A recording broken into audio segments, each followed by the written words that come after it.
అందుకే నమస్కారం. నేను మీ గణేష్ పోను. ఫ్రెండ్స్, ముందే అయితే ఒకసారి ఈ వీడియో చూడండి.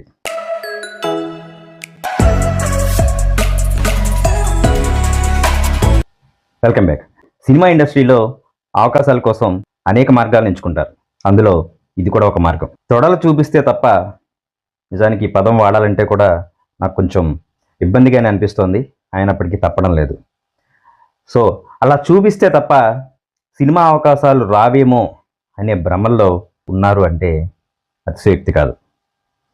కానీ అది ఎంతవరకు నిజం, ఎంతవరకు సమంజసం? సినిమా ఇండస్ట్రీలో కేవలం గ్లామర్కి మాత్రమే అవకాశం ఉంటుందా? టాలెంట్కి అవకాశం లేదా? అసలు ఎక్స్పోజింగ్ ముఖ్యమా, అభినయం ముఖ్యమా అనే దాని గురించి ఇప్పుడు మాట్లాడుకుందాం. స్టే ట్యూన్ టు మీ గణేష్ పోనం కొత్తపై.